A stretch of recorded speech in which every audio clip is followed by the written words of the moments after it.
Last week, my video expose on Nestle and their horrible, disturbing practices in Malaysia that are leading to obesity went viral. And about 1 million people watched the video. Some 17,000 people, mostly in Malaysia, shared it on their Facebook, and Nestle actually responded. Now that prompted me to do some further digging into what Nestle is doing, and what I found is disturbing. That's what I'm going to talk about in this video. See, Nestle says that their drink Milo is a health drink. They run ads telling kids to drink Milo every single day. They say that Milo gives you energy. What they don't say is that Milo actually makes you fat, that no real athlete would put this in their body, and that energy comes from sugar spikes. This is milk, and this is actually Nestle milk. So see, Nestle, I don't dislike all your products. Your milk is actually pretty good. I wish you would stick to milk rather than coming up with useless crap like Nesquik and Milo. Now, most kids in America and Europe drink milk because we know that milk can have a good effect on kids. Milk has natural sugars, lactose. It's a natural sugar. Nestle gets parents in Asia and the developing world to add this crap to milk, Milo. So Nestle's press release says they try to put 6 grams of sugar in a glass of Milo. Not true. At the back of a Milo tin in Malaysia, it actually says add 3 teaspoons of Milo. 3 teaspoons of Milo is roughly 9 grams of sugar. Now you want to know what 9 grams of sugar looks like? 9 grams of sugar is roughly this. This are Nestle bonbons. This is a candy that Nestle markets. Each one has 3 grams of sugar. Candy itself is fine. My kids will eat this maybe once every 2 weeks or so. But Nestle's advertising is basically telling moms in Malaysia to add Milo to kids' milk, which is the equivalent of putting 1, 2, 3 bonbons in a glass of milk before sending that kid off to school. Now, what do you think that does to this kid's body, to this kid's cognitive functioning? This much sugar comes really close to the daily recommended sugar allowance for an adult, which is 25 grams. A glass of Milo, 20 grams of sugar. But that's only the start of the bullshit. Everybody in Malaysia knows that most Malaysians don't just drink Milo with milk. They often take Milo powder and add this to it. This is sweetened condensed milk. In Malaysia, because of Nestle's marketing that says Milo is healthy, people feel it's justified to add sweetened condensed milk on top of their Milo, creating what is in fact a sugar bomb with up to 40 grams of sugar into a child in the morning before sending them to school. By the way, Milo isn't just bad because of its sugar content. One of the primary ingredients in Milo is something called maltodextrin. I want you to Google that, maltodextrin. This is what Nestle is having us put into the bodies of Malaysian children. Now, if you think Nestle is content with just screwing up kids' milk drinking habits in the developing world, think again. This is what a reader sent me from Australia. In Australia, the Nestle ads for Nesquik, their chocolate milk drink, says, make ordinary milk into extraordinary. Ordinary milk is a nutrient-dense drink that's healthy for kids.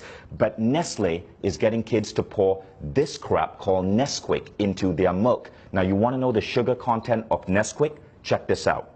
In 11 grams of Nesquik, there are 8.8 grams of sugar. That's 80% sugar, which is why in Britain the government banned Nestle from advertising Nesquik as a great start to a child's day. Now, it would be disturbing enough if Nestle was simply, as a massive food company, screwing up the way kids drink milk, but they're also screwing up breakfast. So this is a breakfast cereal from Nestle called Strawberry Minis, right? Strawberry Minis, there's a picture of a strawberry here. It looks healthy in every way, but then you read the ingredient label.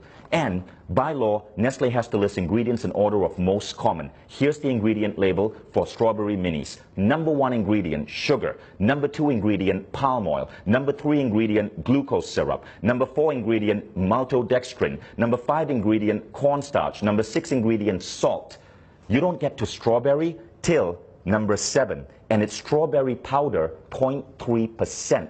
0.3%, 1/300 of this is actual strawberries. Nestle, why don't you be honest and just call this sugared maltodextrin minis? At least there'd be truth in your advertising. Now, in the press release, Nestle justifies the addition of sugar in this way. It's to maintain the taste that Malaysians are used to. That's like a drug dealer saying, I have to keep giving my client cocaine because he's used to the high of cocaine. which is an actual apt example because scientific studies are now showing that sugar is as addictive as cocaine. Consuming sugar produces effects similar to that of cocaine, altering mood, possibly through its ability to induce reward and pleasure, leading to the seeking out of sugar. Nestle puts sugar in their products because it gets you hooked on them, so you keep buying Nestle products, which is why their stock is continuously growing the more addicted you get. Nestle has successfully made Malaysia the world's highest per capita consumers of MILO. Nestle's mission and vision say this: to be the world's leading nutrition, health, and wellness company. Let's think about that. If the world's leading nutrition, health, and wellness company is telling our children to pump this into their body, what does this say about the future of the human race? And I am not at war with you. We, the 17,000 people who shared my video, the millions who viewed it, we all are at war with bad health and obesity. It's killing us, literally. It's making our kids obese. It's reducing the performance of our children in school. All we want you is to be on our side and to live up to your damn mission. And that means being truthful in your advertising and not putting craptastic, sugary like this and calling it food. Now, Nestle has been in controversies before. There was the baby powder controversy. Millions of babies malnourished because Nestle convinced women in India and Africa to feed their babies Nestle baby powder rather than breast milk. There is the water controversy in the United States, where Nestle has become the world's biggest supplier of bottled water, and in many cases convincing people that they need to buy expensive plastic bottled water, which ultimately causes mass plastic pollution, huge greenhouse contribution, rather than drink the water from their tap, which in many places is actually clean. All of these controversies were exposed. Nestle had to change practices because people like you spoke up. People like you would not let a large corporation get away with the lies, which is why I really appreciate you guys who shared that last video. There was something Nestle said in that press release that I really liked, and we got to give them credit for. They said, in line with the ever-evolving needs of our consumers, we continuously make efforts to produce healthier and tasty products. You know what this means, people of Malaysia, Australia, Indonesia, the Philippines. Nestle says they're listening to you, so make your voices heard. Share this video, dub this video in your native language. You can even take the script from this video and the previous video, act it out yourself, put it up on your YouTube channels. You get the views. Share it with your friends on WhatsApp, share it on Facebook, spread this video. Nestle says they are listening to you. Let's see if that's true or it's another Nestle lie. Thank you all in advance for sharing this. And Nestle, I look forward to your next press release.